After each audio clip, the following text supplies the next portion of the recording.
Hello guys, I am NowhereLad, and I thought I'd just make a little video recording my process of how I construct these shots that are going to be in my new cartoon. It's called Rats. It's going to be about 5 rats who live together in a shoebox, like students, just being slobs, and basically based on how I was when I was in uni living with my mates. In this shot here, it's a close-up of a couch of one of the rats when the main character first arrives back to the house. What I usually do is I'll make a sketch on a different layer on the image through GIMP, the software that I use. I'll do a rough sketch and then I will then refine over it and create the proper image on top of that sketch as a reference. Seems pretty obvious, but it took me way too long to figure that out. I used to just start drawing the image and not stop drawing until it was finished. So as you can see here, the process becomes a lot more smoother. I know exactly what I'm going to draw.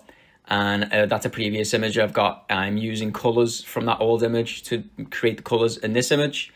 The background colors, the colors of what's in the foreground, some shade in there. And I'll always add a little bit of extra detail as well, where I think it could belong to make the shot a bit more vibrant and interesting looking. We got a little like piss puddle there, wherever the fuck that is. This shot took about half an hour to draw. I'll add extra details like the smoke coming from the bottle cap there. This is going to be an animated shot. So it's a still image at the moment, but as I construct it, you'll see that each, I guess, character on the screen, or whatever you call them, I'm sure there's a official animation term, the cell gets drawn over the top, and then I'll animate that over the top. So basically I'll draw the background static, and then I'll draw the characters on top of the background, and I'll make the movements like they're little puppets with each drawing.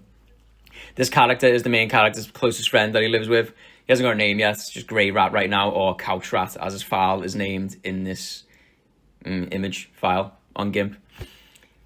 Once I've drawn one piece of the subject, I'll then go over and draw it again over the top to give it like a doppling effect of the character, so it's not keeping still.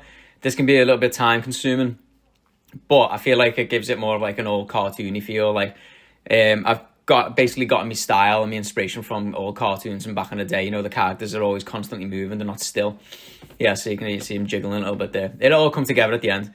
So yeah, I'll draw the entire background, fill it all usually with the paint tool. I don't do paintbrushes, I just do the fill tool. It makes life a lot easier, makes the whole process quicker. Draw the characters on the top, draw them again on the top, and as you'll see in the final product, it kind of works. This isn't very exciting shot. This is just going to be a shot of a character walks past and sits down on the couch next to him. But as you can see, the process can take quite a while, and there's a lot of clicking, there's a lot of opening tabs, closing tabs, saving, opening another software, putting it in the software, making sure the timing's right, making sure you've got enough of each shot to put on top, making sure they're all in the right order, they all last the right amount of time. What I've done here is I do the background shot, and then I add, like I said previously, I add the characters on top of it, shot for shot, make it last half a second over the static, if that makes sense. Here you go. You'll see the final product here. He's chilling.